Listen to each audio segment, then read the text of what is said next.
बच्चों, Gyandeep plus channel में आप लोगों का स्वागत है। बच्चों, आज पुनः हम हरिओत जी की कविताएं पढ़ाएंगे और आपको उसका भावार्थ बताएंगे। ये जो मैं पढ़ा रहा हूँ, ये आप जानिए कि मोस्ट इम्पॉर्टेंट ही पढ़ा रहा हूँ, जो आप लोगों को एक बार पढ़ना विशेष आवश्यक है। अक्सर यही पद्यांश बोर्ड परीक्षा में पूछे जाते हैं। तो देखिए, कल हम लोगों ने श्री कृष्ण के बारे में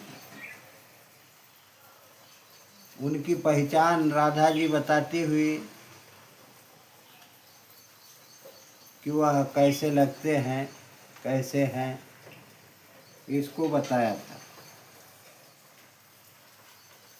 आज देखिए, हम आप लोगों को इसके आगे का पद्यांश बताएंगे। इसके आगे के पद्यांश में क्या है, देखिए। तेरे में है ना यह गुण, वो तुम व्यथाएं सुनाए। वह राधा जी पवन से कहती हैं, दूतिका मान करके, कि तुम में यह गुण नहीं है कि तुम मेरी व्यथा उन्हें सुना सके। व्यापारी को प्रखर गति और युक्तियों से चलाना। कह रही हैं कि व्यापारों को तेजी से, उनके व्यापारों को तेजी से चलाना और ढंग से चलाना। बैठे जो हो निज सदन में मेघ सी कांति वाले। बादलों सी शोभा वाले श्री कृष्ण जी या कृष्ण अगर अपने सदन में बैठे हों तो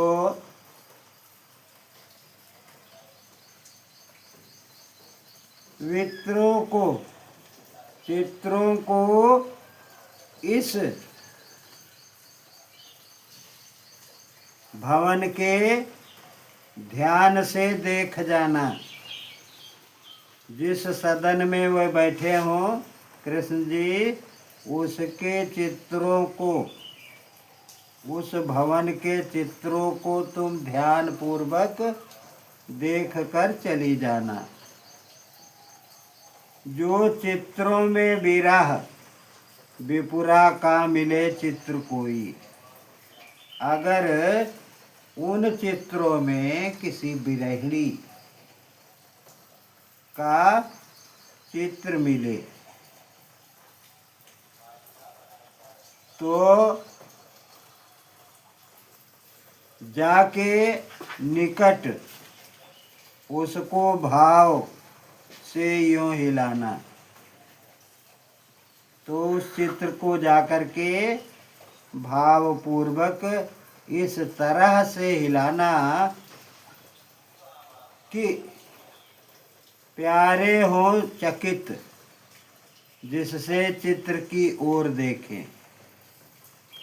हमारे प्रियतम श्री कृष्ण आश्चर्यपूर्वक जिससे उस चित्र को देख लें।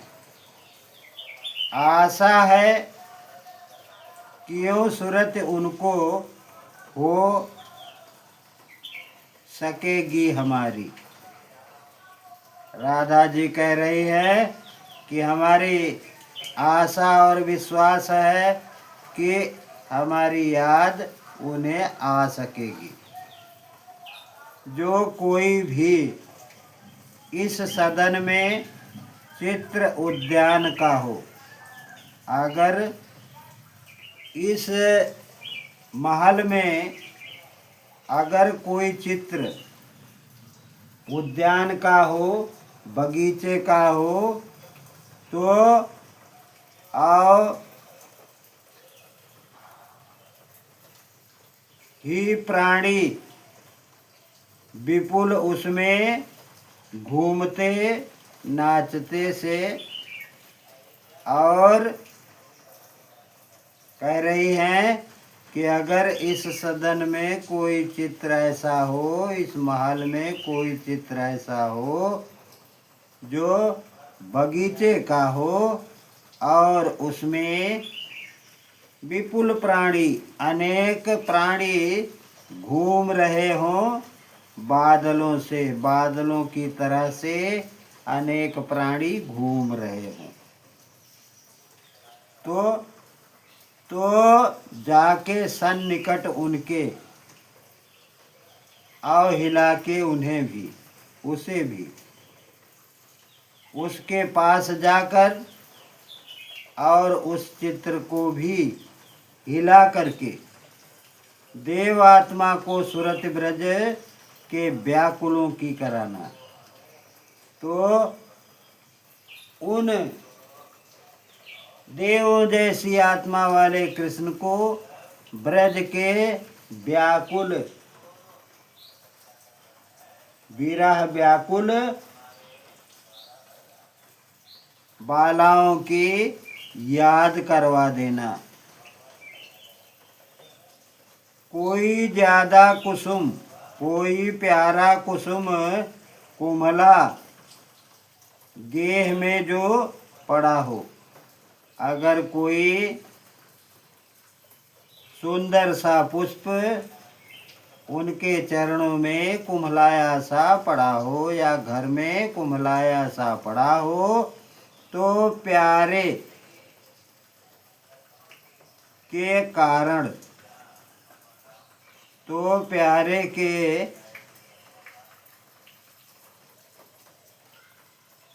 चरण पर ला डाल देना उसी को। तो उस कुम्हलाए हुए पुष्प को हमारे प्रियतम के चरणों में लाकर डाल देना। यो देना, क्या कहते हैं, यो देना ए पवन बतला फूल सी एक बाला। इस तरह करने से ऐसा उनको लगेगा, ऐसा तुम्हारी, ऐसा करने से उन्हें इस तरह से समझ में आएगा कि कोई एक फूल सी बालिका क्या कर रही है, मलाना हो, कमल पग को चूमना चाहती है, दुखी हो करके आपके कमलवत चरण को चूमना चाह रही है। इस तरह से नायिका, इसका प्रश्न जो उठता है उसको देखिए। नायिका पवन को संदेश देने के लिए क्या करने को कहती है। अब आप जानिए क्या करने को कहती है। कहती है कि नायिका पवन से कहती है कि जब वह उनके महल में पहुँचे तो तुम भवन के सभी चित्रों को ध्यानपूर्वक देखना और उन चित्रों में यदि तुम्हें कोई वियोगी व्यक्ति का चित्र या स्त्री का चित्र मिले तो उसे उसके निकट जाकर इस प्रकार हिला देना कि उसे देखने लगें। उस चित्र को देखने पर अवश्य उन्हें हमारी याद आ जाएगी। बच्चों, जहाँ से भी चैनल को देख रहे हैं, लाइक, सब्सक्राइब और शेयर कीजिए और 2 शब्द चैनल के विषय में जरूर लिखिए। धन्यवाद।